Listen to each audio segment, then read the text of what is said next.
सुप्रभात बच्चों। आज की कक्षा में आप सभी का हार्दिक अभिनंदन है। बच्चों, हम सभी विशेषण पढ़ रहे थे और मैंने आपसे विशेषण का कुछ अभ्यास भी करने के लिए दिया था। आज मैं आपको अभ्यास सागर से विशेषण पढ़ाऊंगी। आप ध्यान पूर्वक समझ लीजिएगा। पुस्तक नहीं है तो कोई बात नहीं है, आपको सही समझ में आना चाहिए। बच्चों ध्यान पूर्वक देखिए। अभ्यास पुस्तक पाठ 8 प्रश्न संख्या 11। नीचे दिए गए शब्दों के लिंग बदलकर लिखिए। लिंग बदलना मतलब स्त्रीलिंग का पुल्लिंग और पुल्लिंग का स्त्रीलिंग। माताजी, पिताजी, अभिनेता, अभिनेत्री, वधू, वर, स्त्रीलिंग, पुल्लिंग, पुल्लिंग, स्त्रीलिंग, स्त्रीलिंग, पुल्लिंग। अब वीर, बच्चों ध्यान दीजिएगा इस पर। कई बच्चे वीर का विलोम शब्द लिख देते हैं, किंतु हमें विलोम नहीं लिखना है। हमें क्या लिखना है? लिंग, उसका विपरीत लिंग। स्त्रीलिंग है तो पुल्लिंग, पुल्लिंग है तो स्त्रीलिंग। तो वीर क्या है? पुल्लिंग शब्द है। अब इस पुल्लिंग शब्द का स्त्रीलिंग है वीरांगना।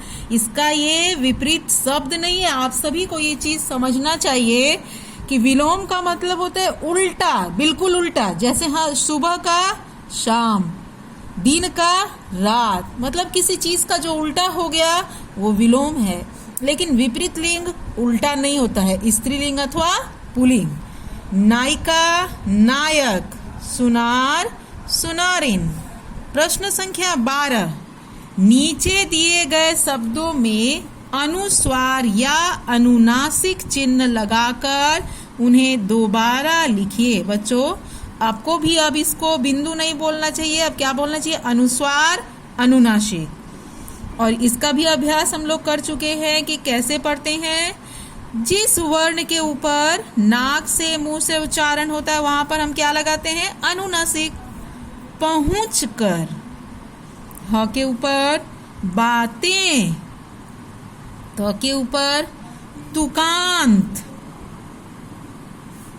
बच्चों यहाँ भी ध्यान दीजिएगा कि कहाँ पर लगना चाहिए, बीच में नहीं, मात्रा के ऊपर। तुकांत। पढ़ूंगा, सिखाएंगे, मैंने। और कई बार बच्चों जब आप अनुस्वार लिखते हैं तो मैंने के ऊपर कभी नहीं लिखते हैं, आप छोड़ देते हैं नहीं के ऊपर। तो आप ध्यान दीजिएगा, जब भी आप नहीं लिखें अनुस्वार, मैं कक्षा में कई बार आपको बताती हूँ, मैं लिखें अनुस्वार, मैंने लिखें अनुस्वार। इस बात का सदैव ध्यान रखेंगे। और यहाँ ऊपर में एक शब्द देखिए, उन्हें, ह के ऊपर भी है ना, आप सही शब्द लिखते हैं किंतु उच्चारण ये गलत माना जाएगा। प्रश्न संख्या 13 देखिए। नीचे दिए गए मूल शब्दों में उचित प्रत्यय लगाकर नए शब्द लिखिए। जब भी आपके सामने कोई प्रश्न आता है तो आपको क्या सोचना चाहिए कि प्रश्न में पूछा क्या जा रहा है। तो प्रश्न में क्या पूछा गया है? प्रत्यय। तो ये नहीं सोचना है कि उपसर्ग लगाए कि प्रत्यय। प्रश्न ध्यान से देखिए कि क्या पूछा गया, बस उतना ही उत्तर लिखना है। पढ़ जोड़ना पढ़ना, और पढ़ में हम आई लगाएंगे तो क्या हो जाएगा? पढ़ाई। तो ना भी हो सकता है, पढ़ना भी हो सकता है। ता लगाएंगे तो पढ़ता भी हो सकता है। जीवन जोड़ ई, जीवनी, ई प्रत्यय है। उत्साह जोड़ इत, उत्साहित। और ये कौन सी ई है? हर्ष व ई। तो ये जो हर्ष व ई है ये किसकी मात्रा हो गई? ह की मात्रा, इसीलिए इसको ऐसे लिखा गया। अपना जोड़पन, अपनापन। चिल्ला जोड़ना, चिल्लाना। चिल्ला जोड़ आहट, चिल्लाहट। तो हम कई सारा प्रत्यय लगा सकते हैं और इसी तरह से नए नए शब्दों का भी निर्माण होता है। अगर आपको और अच्छे से जानना है तो मैंने वीडियो में बनाया ही है उपसर्ग प्रत्यय, आप एक बार उसको पुनः समझ लीजिएगा। प्रश्न संख्या 14। नीचे दिए गए वाक्यों में उचित विराम चिन्ह लगाइए। बच्चों पिछली कक्षा में आपने विराम चिन्ह पढ़ा है, उसके पहले भी आप पढ़ते आ रहे हैं। किसी वाक्य के पूर्ण हो जाने पर हम पूर्ण विराम लगाते हैं। किसी वाक्य में जब प्रश्न पूछा जाता है तो प्रश्न सूचक लगाते हैं। इसके अलावा विस्मयादि बोधक चिन्ह, ये भी विराम चिन्ह है। अल्प विराम भी है, एकल उद्धरण भी है, दोहरा उद्धरण चिन्ह भी है। सारी चीजें आपने पढ़ी है, ठीक है। आपको मैं यहीं पर बता दे रही हूँ, ध्यान से सुनिए, आपको बहुत समझने की आवश्यकता नहीं है। विस्मयादि बोधक हम विराम चिन्ह का प्रयोग कहाँ करते हैं? किसी आश्चर्य सूचक शब्द के साथ, किसी दुख के साथ, किसी खुशी वाले शब्द के साथ, किसी विस्मय वाले शब्द के साथ, किसी घृणा सूचक के साथ और किसी संबोधन सूचक शब्द के साथ। जब हम किसी को पुकारते हैं, जैसे राम रुको, तो राम के बाद भी हम विस्मयादि बोधक का प्रयोग करेंगे। तो संबोधन के साथ, संबोधन मतलब किसी को बुलाना, संबोधित करना। इसके अलावा छी तुम कैसी बातें करते हो, वहां भी लगाएंगे। जब हम बहुत खुश होंगे, वाह तुमने बड़ा अच्छा काम किया, तो वहां भी विस्मयादि बोधक का लगाएंगे। अब यह है अल्प विराम। अल्प विराम कहाँ लगाया जाता है? पूर्ण विराम से पहले, मतलब थोड़ा। अल्प का मतलब क्या हो गया? थोड़ा रुकना, ठीक है। और पूर्ण विराम मतलब पूरा, जहां पर एक वाक्य समाप्त हो गया, अब दूसरा वाक्य शुरू होगा, उससे पहले पूर्ण विराम। पूर्ण का मतलब पूरा विराम, और अल्प मतलब थोड़ा थोड़ा रुक के फिर हम उसी वाक्य में जब आगे बढ़ने लगते हैं। ये है एकल उद्धरण चिन्ह। ये कहाँ लगता है? याद कीजिए, किसी पाठ के शीर्षक के साथ, किसी लेखक कवि के नाम के साथ, किसी के उपनाम के साथ। उपनाम का मतलब जैसे रामधारी सिंह दिनकर, तो दिनकर शब्द के साथ लगेगा एकल उद्धरण चिन्ह, और ये है दोहरा उद्धरण चिन्ह। और दोहरा उद्धरण चिन्ह का प्रयोग हम कहाँ करते हैं? जब किसी की बात को जैसे का तैसा उसी रूप में प्रस्तुत करते हैं, तो दोहरा उद्धरण चिन्ह का प्रयोग। ये है योजक चिन्ह। ये योजक चिन्ह का कहाँ प्रयोग करते हैं? दो शब्दों, समान अर्थ वाले, समान अर्थ देने वाले या विपरीत अर्थ देने वाले या तुलनात्मक शब्दों के साथ योजक चिन्ह का प्रयोग होता है। तो ये मैंने कुछ विराम चिन्हों के बारे में बताया है। इसके अलावा भी और विराम चिन्ह होते हैं। अब यहाँ पर आप देखिए कि आपको कौन कौन से विराम चिन्ह भरने हैं। सारा स्कूल हॉल में इकट्ठा हो गया, यहाँ पर हमारा एक वाक्य समाप्त हो गया, तो यहाँ पर कौन सा विराम चिन्ह लगेगा? पूर्ण विराम। हाँ भाई, तुम लोगों को पेपर कैसा लगा? तो बच्चों, हाँ भाई जब मैं बोल रही हूँ तो थोड़ा सा रुक रही हूँ। हाँ भाई, भाई बोलने के बाद थोड़ा सा रुक रही हूँ, इसलिए यहाँ पर लगेगा अल्प विराम। और किसी की बात को जैसे का तैसा प्रस्तुत किया जाता है तो दोहरा उद्धरण चिन्ह, ठीक है, दोहरा उद्धरण चिन्ह। और प्रश्न पूछते हैं तो प्रश्न सूचक। तो देखिए इसी वाक्य में कितने सारे विराम हो गए, 1 2 3 विराम चिन्ह। अब ध्यान दीजिए, किसी की बात को जैसे के तैसा प्रस्तुत किए हम लोग, तो दोहरा उद्धरण चिन्ह लगाए। इसी वाक्य में प्रश्न पूछा गया, तो देखिए दोहरा उद्धरण चिन्ह से पहले प्रश्न सूचक है। इसी वाक्य में अल्प विराम भी लगा, वाक्य के प्रसंग के अनुसार यहाँ पर अल्प विराम का भी प्रयोग हो गया। राजम ने कहा, अब लगता है मैं बच गया। यहाँ पर भी किसी की बात, राजम ने कहा, क्या कहा? अब लगता है मैं बच गया। तो किसी की बात को जैसे का तैसा प्रयोग करते हैं, उससे पहले अल्प विराम का प्रयोग, और उसको शुरू करते हैं दोहरा उद्धरण चिन्ह के साथ। ध्यान दीजिए बच्चों, कहाँ से पहले अल्प विराम, दोहरा उद्धरण चिन्ह प्रारंभ, यहाँ पर पूर्ण विराम। जैसे यहाँ प्रश्न पूछा गया तो प्रश्न सूचक, यहाँ प्रश्न नहीं पूछा गया तो पूर्ण विराम और दोहरा उद्धरण चिन्ह बंद। तो फिर कल क्या करोगे? किसी ने पूछा। बच्चों यहाँ भी देखिए, दोहरा उद्धरण चिन्ह प्रारंभ, और प्रश्न सूचक के बाद दोहरा उद्धरण चिन्ह, किसी ने पूछा के बाद यहाँ पर पूर्ण विराम है। ठीक है बच्चों। विजय घोष से आसमान गूंज उठा, विजय घोष के बीच में योजक चिन्ह लगा हुआ है। ठीक है। और अंत में पूर्ण विराम। बच्चों ये पाठ 7 के सारे प्रश्न हम हल कर रहे थे, मैंने ध्यान नहीं दिया। पाठ 7 ध्यान दीजिएगा। पाठ 7 प्रश्न संख्या 15। परीक्षाओं में अंतिम परीक्षा के दिन के अनुभव। परीक्षाओं में कौन सा है? अंतिम परीक्षा के दिन के अनुभवों को डायरी के रूप में लिखिए। मैंने आप लोगों को डायरी लेखन, सूचना लेखन संबंधी निर्देश भी दिए हैं बच्चों की डायरी कैसे लिखना चाहिए, दिनांक लिखना चाहिए, समय लिखना चाहिए, और यहाँ से प्रारंभ कीजिएगा। हर दिन की डायरी लिखी जाती है। हमें किस दिन की लिखनी है? अंतिम परीक्षा के दिन का अनुभव, कि आपने जब अंतिम परीक्षा को दी थी तो आपको क्या अनुभव हुआ। ठीक है बच्चों, ये आपके लिए गृह कार्य है। पाठ 7 प्रश्न संख्या 15, और इसके पूर्व भी जितना अभी हम कर रहे थे वो भी पाठ 7 ही था। बच्चों अब हम करेंगे पाठ 8 एवरेस्ट की चुनौती। यहाँ पर देखिए, यहाँ भी विशेषण है, और आपको बताया गया था कि विशेषण शब्द सदैव संज्ञा या सर्वनाम शब्दों के साथ ही आपको मिलेंगे। वहां सख्त काली चट्टानें थी या पत्थर के बड़े बड़े टुकड़े थे। और बच्चों इसी वाक्य में आपको ढूंढना है कि विशेषण कौन कौन से शब्द है और किसकी विशेषता। टुकड़े, बड़े बड़े।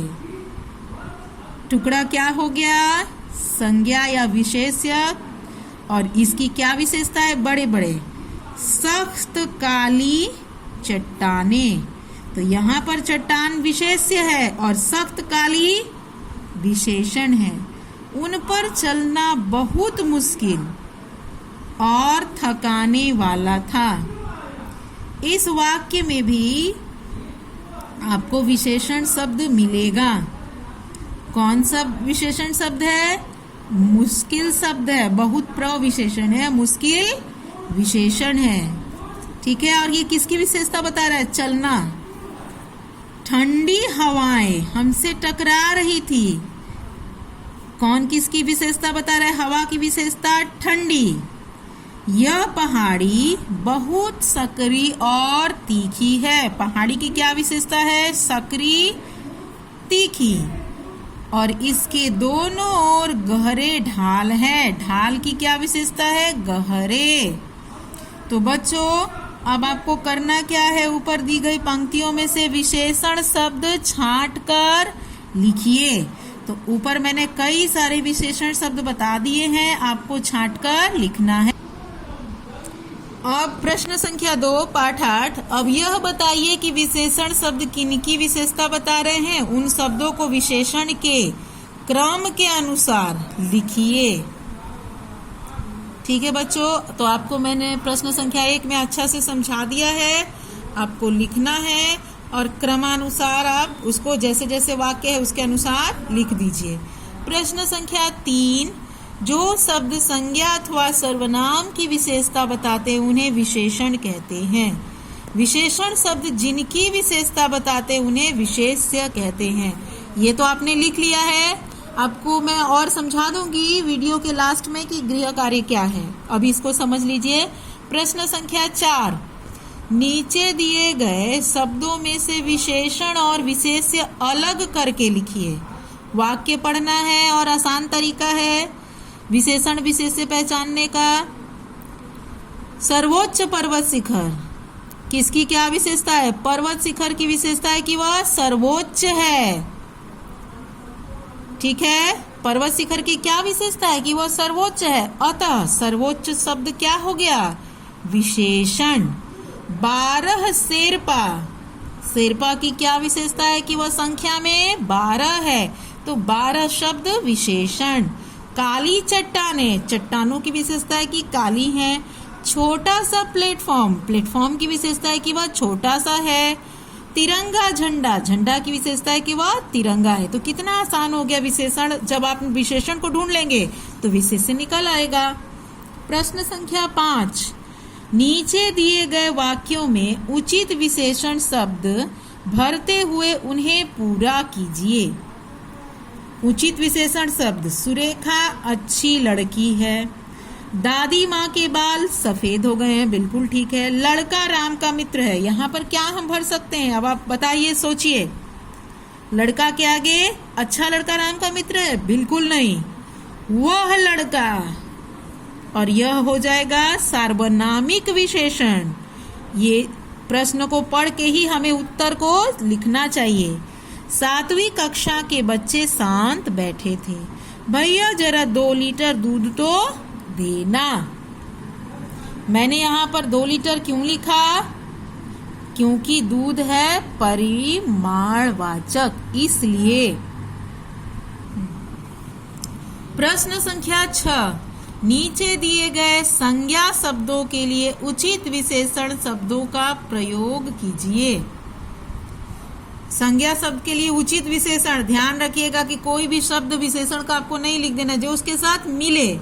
साफ पानी, लाल फूल, हरे घास, आप कोई भी शब्द यहाँ लिख सकते हैं। पीला नीला फूल लिख सकते हैं, हरा, और घास की ये विशेषता होनी चाहिए, हरी घास, ठीक है। साफ पानी, स्वच्छ पानी, निर्मल पानी, जो भी लिखना है। ऊंचा पहाड़, लालची आदमी, अच्छा आदमी, भला आदमी, सुंदर कपड़ा, नया कपड़ा, पुराना कपड़ा, आप अपनी मर्जी से लिख सकते हैं। प्रश्न संख्या 7, निश्चित संख्यावाचक विशेषण के लिए विशेष्य, मैंने कल वाले वीडियो में आपको दिया था। अब यहाँ देखिए, संख्यावाचक विशेषण के लिए विशेष्य 50 रुपए, क्या भरना था हमें, विशेष्य 10 आदमी, 1 आम, दूसरा खिलौना। इसके बदले आप कोई भी विशेष शब्द लिख सकते हैं, बशर्ते वह उसके साथ मिल रहा हो। प्रश्न संख्या 8, अनिश्चित संख्यावाचक, ये निश्चित है, ये अनिश्चित। कुछ घंटे, अनेक वृक्ष। अनिश्चित का मतलब जिसको हम गिन न सके, संख्या का कोई निश्चित ज्ञान न हो, निश्चित ज्ञान न हो। थोड़ी सब्जी, सब बच्चे। अब यहाँ देखिए, जिन विशेषण शब्दों से संज्ञा या सर्वनाम की निश्चित संख्या का बोध हो, उन्हें निश्चित संख्यावाचक विशेषण कहते हैं। जैसे 4 घड़ियां, 20 पतंगे आदि। जिन विशेषण शब्दों से संज्ञा या सर्वनाम की निश्चित संख्या जिसको का निश्चित ज्ञान हो, कितनी घड़ियां हैं, 4 हैं, कितनी पतंगे हैं, 20 है। और अनिश्चित क्या हुआ, जिससे निश्चित संख्या का बोध ना हो, जैसे बहुत लोग, कितने लोग हैं, बहुत लोग हैं, ठीक है। बहुत, थोड़े सेव, बहुत, थोड़े कम, ये सब अनिश्चित संख्यावाचक है। प्रश्न संख्या 9, नीचे दिए गए निश्चित परिमाणवाचक विशेषणों के लिए उचित विशेष्य लिखिए। 2 सेर चावल। आपने कल पूछा भी था सेर क्या है, कहाँ प्रयोग करेंगे, तो देखिए आपको मिल गया। मैंने आपको बताया 2 सेर गेहूं, यह मापने की इकाई है बच्चों। पहले लोग सेर से मापते थे, मतलब उस तरह का एक बर्तन जैसा रहता था जिसके अनुसार लोग मापते थे। तो 2 सेर चावल, 4 मीटर कपड़ा, 5 लीटर दूध, 1 टन गेहूं, 1 टन चावल, ये सारी चीज परिमाणवाचक विशेषण शब्द हैं और इनके लिए ये विशेष्य है। और ये सब किसमें हम प्रयोग करते हैं, माप तौल वाली वस्तुओं में। प्रश्न संख्या 10, अनिश्चित परिमाणवाचक विशेषण के लिए विशेष्य। थोड़ा नमक, परिमाण, याद रखिएगा, परिमाण, ये सही है। सारी लड़कियां, देखिए यहाँ पर ये किसी बच्चे का ही लिखा हुआ है, लेकिन यह क्या है, गलत है। लड़कियों की माप तौल की जा सकती है? नहीं। जिनको हम माप तौल सकते हैं केवल वही चीजें। सारी सब्जियां मुझे दे दो, तो यहाँ पर हम सब्जियां भी कर सकते हैं। थोड़ा नमक किए, थोड़ा पानी भी कर सकते हैं, कम पानी कम चाय, कुछ भी जिसको हम माप तौल सके। अधिक समय, ये भी ठीक है, या कोई दूसरा भी हम माप तौल वाली वस्तु का लिख सकते हैं। इन्हीं चीजों पर आपको बहुत ध्यान देना है।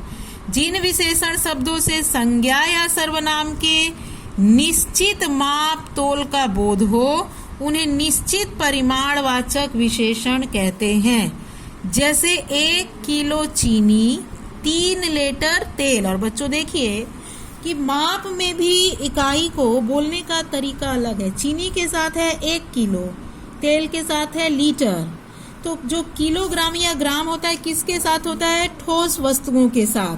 ठोस का मतलब सॉलिड। और लीटर का किसके साथ हम प्रयोग कर रहे हैं?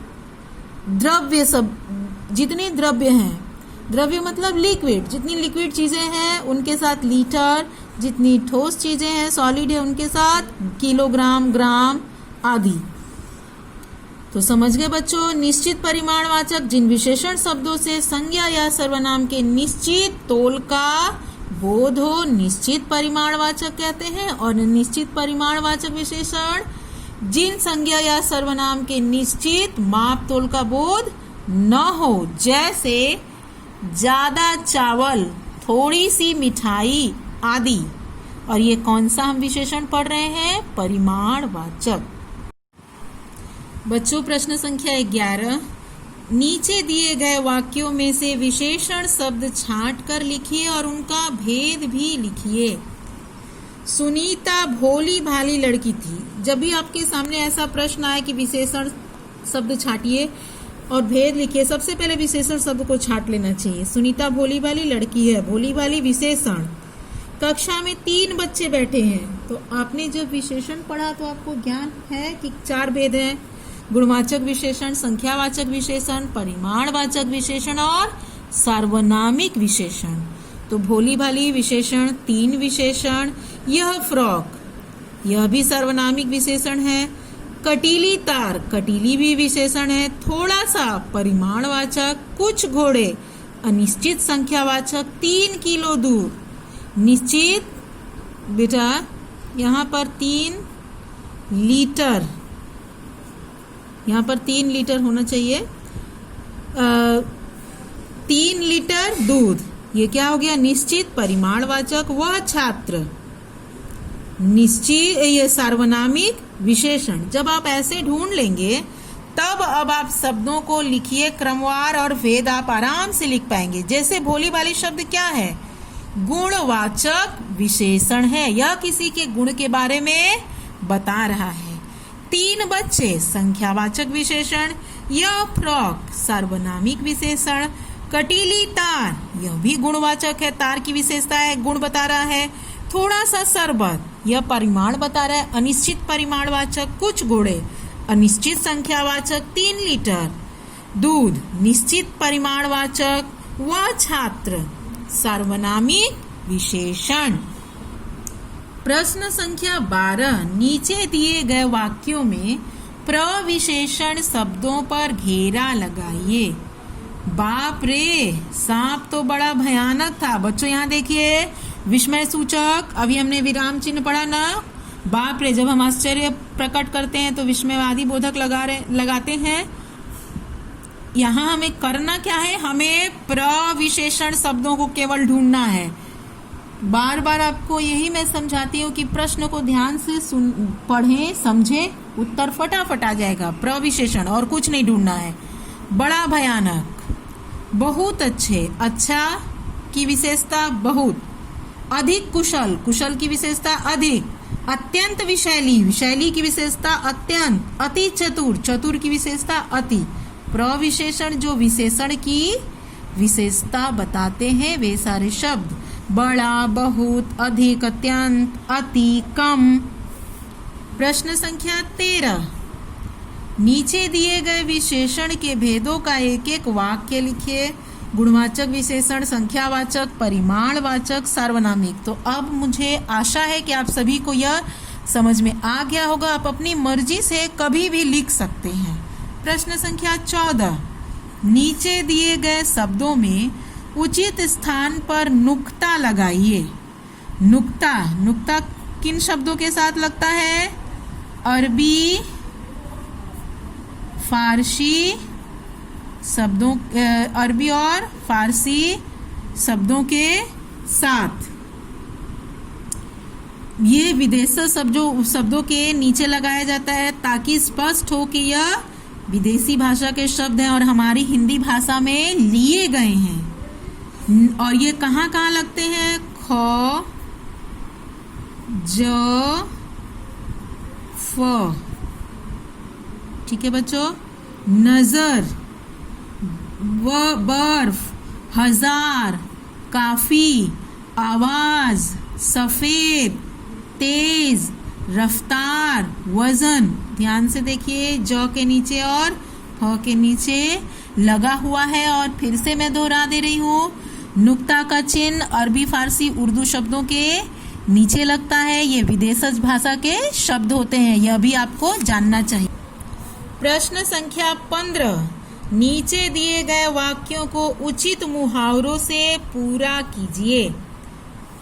एवरेस्ट शिखर पर पहुंचकर हम लोगों ने एक दूसरे की पीठ ठोकी। ध्यान दीजिएगा बच्चों, पूर्ण विराम। कई बच्चे लिख देते हैं पीठ ठोकना, ऐसा नहीं लिखना है। मुहावरा तो यही है, पीठ ठोकना मुहावरा है, लेकिन वाक्य प्रयोग करेंगे तो लिखेंगे पीठ ठोकी। ऑक्सीजन की नली में छेद देखकर मेरा तो दिल दहल गया। चढ़ाई करते करते मेरे पैर जवाब देने लगे। और ऊपर देखिए क्या लिखा है, जवाब दे जाना, लेकिन हम लोग क्या लिखेंगे? जवाब देने लगे, पूर्ण विराम। अब ये जो 3 है ये आपको स्वयं करना है। प्रश्न संख्या 16, नीचे दिए गए वाक्यांशों के लिए एक एक शब्द छांटकर लिखिए। ठीक है बच्चों, इनको हम क्या कहते हैं यह भी ध्यान पूर्वक समझिए। वाक्यांश, वाक्य नहीं, वाक्यांश। ये जितने आपको दिख रहे हैं ये पूरा वाक्य नहीं है, ये वाक्य का अंश है जो आपको अधूरी सूचना देता है। कब आपको पूरी सूचना देता है? जब हम इसको ऐसे लिखते हैं, जो पर्वतों की चढ़ाई करे अर्थात पर्वतारोही, जो चित्र बनाए चित्रकार, ईद की नमाज पढ़ने वाली जगह ईदगाह, कलाकार द्वारा बनाई गई वस्तु कलाकृति, जो कठिनाई से समझ में आए दुर्बोध, जो संगीत का ज्ञाता हो संगीतज्ञ। तो बच्चों, अब मैं आप सभी को आज का गृह कार्य समझा दे रही हूँ कि आपको कौन कौन से प्रश्न पाठ 7 और 8 से करने हैं। पाठ 7 प्रश्न संख्या 12, प्रश्न संख्या 11, 12, 14, प्रश्न संख्या 11, 12, 14, प्रश्न संख्या 15, पाठ 7, 11, 12, 14, 15, पाठ 8, पाठ 8 प्रश्न संख्या 4, प्रश्न संख्या 4, 5, 6, पाठ 8 प्रश्न संख्या 4, 5, 6 और प्रश्न संख्या 11, प्रश्न संख्या 12, प्रश्न संख्या 14, प्रश्न संख्या 15, प्रश्न संख्या 16।